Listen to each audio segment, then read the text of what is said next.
This is Tejas and Donbass. It's the 2nd of September. Today was the funeral of Alexander Vladimirovich Zakharchenko, the leader of the Donetsk People's Republic, the commander-in-chief of the Donetsk People's Republic Army. He was murdered by US-backed Ukrainian Nazi assassins, bomb attack in a civilian cafe in the center of downtown Donetsk. He died for his republic and for all the good people in the world. He was an example to all of us here. He was renowned for his courage. He was the leader of this republic and the commander-in-chief, but he spent a lot of time at the front. He was a real soldier. He was wounded twice. He was in heavy fighting. He led his men. They respected him greatly. I'm sure that he knew every day when he woke up that it could be his last. There were many failed assassination attempts before this one that finally got him. It's going to be very tough to find someone that can fill his shoes. There are not many men in the world today, there are not many men in history like Alexander Vladimirovich. And it's a heavy blow. As my friend Katya said today, it's like we are all orphans now.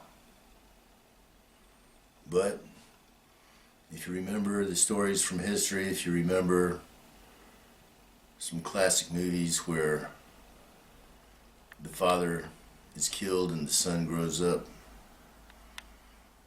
and makes sure that justice gets done, and justice will be done. It's a hard blow for the republics, it's a hard blow for all good people in the world, but the republics will survive. We will continue to stand against fascism. We will continue to defend our homes and our families. We will continue to live free here. And we will continue to pay the price for doing that. All good people in the world can take a lesson from what we are doing here, what we have done and what we'll continue to do.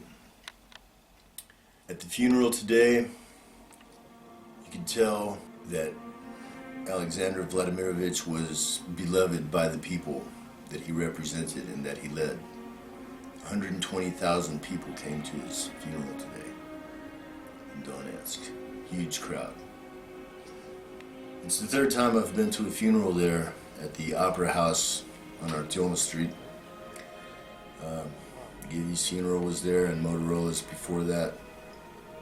These were all great men, great soldiers, great leaders. Assassinated. They couldn't be beaten in battle, so dogs of war from the Nazi side got them in the back when they were in the civilian areas. So it's going to be tough, but we will recover from this heavy blow and we will continue on. The war is not over. Many, many good men have died that were not as famous as Motorola or Givi or Alexander Zakharchenko, but they were every bit as much a hero.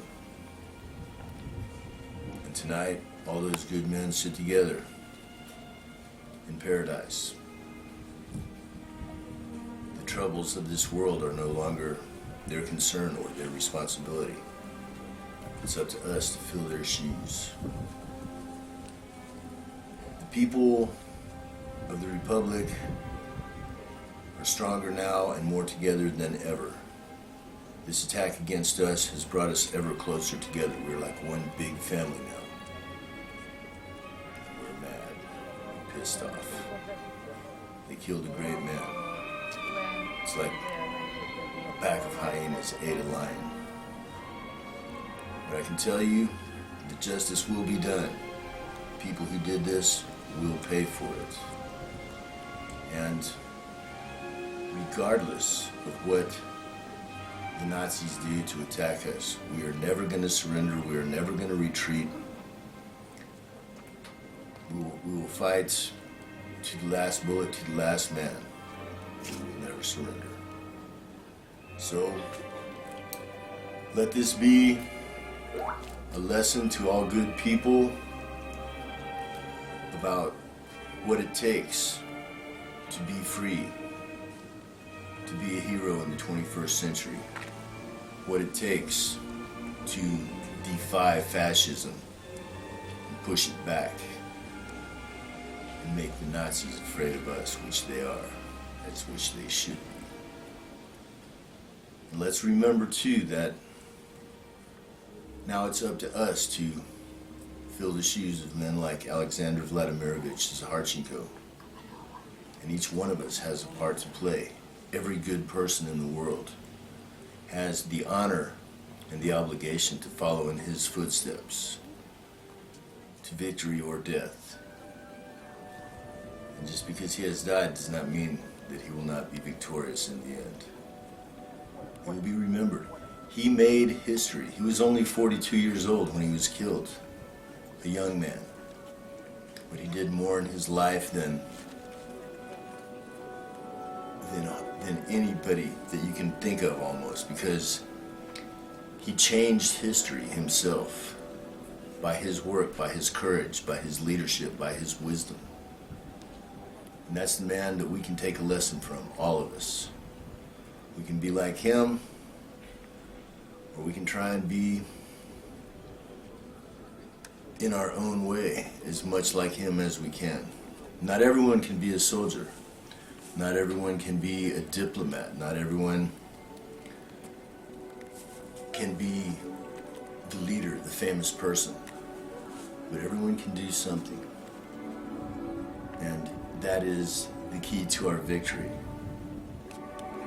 The lesson that Zaharchenko gave us, the most important lesson, was to not be afraid. Be willing to risk your life if that's what it takes. And that is what it takes. Just don't be afraid. I remember a soldier when I was at the front in Avdiivka back in 2017. We were building a sandbag wall. And he stood up on the roof and he said, "I'm just going to stand up and stack these sandbags here." And the other guys were like, "But they're snipers. They're snipers." He was like, "Всё будет хорошо. Everything will be okay." And he stood up there and he risked his life and he stacked those sandbags in front of the Ukrop snipers. And everything was okay. So, everything is going to be okay. We lost a great man, but Zaharchenko's in heaven. Now, our work is cut out for us. So, everybody's got a part to play. Do your part. Do your share. And we will make a better world for everybody.